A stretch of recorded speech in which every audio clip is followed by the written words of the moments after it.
Hi hello. അപ്പം ഇന്ന് ഗണേശ ചതുർത്ഥിന് കേട്ടാ. അപ്പോൾ ഗണേശ ചതുർത്ഥിയായിട്ട് ഇവിടെ ഭയങ്കര ആഘോഷമാണ്.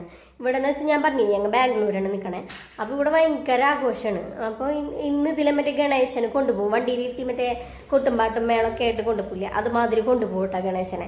ഇന്നലെ ഇതിൽ കൊണ്ടുപോയി, പക്ഷേ ഞങ്ങൾക്ക് ശരിക്കും കാണാൻ പറ്റില്ല. തലയിൽ കൂടെ മുണ്ടൊക്കെ ഇട്ട് മൂടി മറച്ച്, അതിൻ്റെ തലയിൽ കൂടെ മുണ്ടൊക്കെ ഇട്ട് മറച്ചിട്ടാണ് കൊണ്ടുപോയത്. കൊട്ടുംപാട്ടൊക്കെ ഉണ്ടായിരുന്നു, എന്നാലും കാണാൻ പറ്റിയില്ല കേട്ടോ ഞങ്ങൾക്ക്. അപ്പോൾ ആ ചേച്ചി റൂമിൻ്റെ ചേച്ചി പറഞ്ഞ് ഇന്ന് ഇതിലെ പോവും, ഇനി ഒരു 10 ദിവസമൊക്കെ ഉണ്ടാവും ഇതിലെ കൊണ്ടുപോകും എന്ന് പറഞ്ഞിരുന്നു കേട്ടോ. പിന്നെ അത് മാത്രമല്ല, മറ്റേ ഗണേശന് പൂജയും കാര്യങ്ങളൊക്കെ ഒരുക്കില്ലേ, അപ്പോൾ അതിന് സാധനങ്ങളൊക്കെ ഉണ്ടാക്കിയിട്ട് ആ ചേച്ചി ഒരുക്കി ഗണേശന് വെച്ച് അത് കഴിഞ്ഞ് ഞങ്ങൾക്ക് കൊണ്ടു തന്നു കുറച്ച് കഴിഞ്ഞിട്ട്.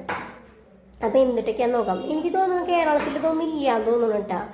കേരളത്തിൽ ഇങ്ങനത്തുള്ള ഈ ഗണേശ ചതുർത്ഥിക്കുള്ളത് അങ്ങനത്തെ പരിപാടികളൊന്നും ഞാൻ കണ്ടിട്ടില്ല. ഞാൻ പുറത്തേക്ക് ഇറങ്ങാത്ത കാരണം എനിക്ക് അറിയാത്തതാണോ എനിക്കറിയില്ല. എന്നാലും ഉണ്ടെങ്കിൽ തന്നെ കുറവായിരിക്കും തോന്നുന്നു, ഞാൻ കണ്ടിട്ടില്ല കേട്ടാ. അപ്പം എന്തിട്ടൊക്കെയാണ് നമുക്ക് നോക്കാട്ടാ. പിന്നെ ഒരു കാര്യം പറയാനുള്ളത്, അതിൻ്റെ ഉള്ളിൽ കൊണ്ടുവന്നപ്പോൾ തന്നെ ഞാനും കുഞ്ഞിലും കൂടി കുറച്ച് സാധനങ്ങളൊക്കെ തിന്നു തീർന്നു. എല്ലാവരും ക്ഷമിക്കുക, കുറച്ച് സാധനങ്ങളൊക്കെ തിന്നു തീർത്തുണ്ട്, എന്നാലും ഉണ്ട് കാണിക്കാനുള്ളതുണ്ട്. അപ്പം എന്നിട്ടാണ് നമുക്ക് നോക്കട്ടെ. ഇത് മറ്റേ കടലെല്ലാവർക്കും അറിയില്ല, കടല. ഇത് പിന്നെ പായസം ഇട്ടാ. പായസം എന്ന് പറയുമ്പോൾ നമ്മൾ മറ്റേ അമ്പലത്തിലൊക്കെ അരിപ്പായസം വെക്കില്ലേ, അതുമാതിരി. പക്ഷെ ഇതിൻ്റെ ഒപ്പം എന്തിട്ടിടണേന്നറിയില്ല. നമ്മൾ ശർക്കരയാണ് ഇടുക, ഇതിൻ്റെ ഒപ്പം എന്തിട്ടിടണേന്നറിയില്ല. ഇത് ഞാൻ പറഞ്ഞില്ലേ, ഞാനും കുഞ്ഞിലും കൂടി കുറച്ച് കുടിച്ച് തിന്നൊക്കെ തീർത്തു. ഇത് പായസം, സേമിയ പായസമായിരുന്നു. പിന്നെ ഇത് ശർക്കര വെച്ചിട്ട് അട ഉണ്ടാക്കില്ല. നമ്മൾ അട ഉണ്ടാക്കില്ലേ, സാധാരണ അട ഉണ്ടാക്കണ പോലെ തന്നെ ശർക്കര വെച്ച് ഉരുക്കി അട.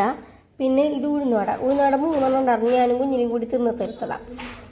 പിന്നെ ഇത് മറ്റേ ലഡ്ഡു, ചോട്ടാ ഭീമിൻ്റെ ലഡ്ഡു, അതുമാതിരി ഗണേശൻ്റെ ലഡ്ഡുവാണ് ഇട്ടത്. അപ്പം ഇത് മറ്റേ അരിപ്പൊടിയിൽ ഉണ്ടാക്കുന്നതാണെന്ന് തോന്നുന്നുണ്ട്. അരിപ്പൊടി മറ്റേ കുഴച്ച്. ഞാൻ പെട്ടെന്ന് ഇത് കണ്ടപ്പോൾ ഞാൻ വിചാരിച്ചേ ഉലുവയായിരിക്കുന്നു. ശ്രദ്ധിച്ച് നോക്കിയപ്പോൾ എനിക്ക് മനസ്സിലായേ ഉഴുന്നാന്ന്.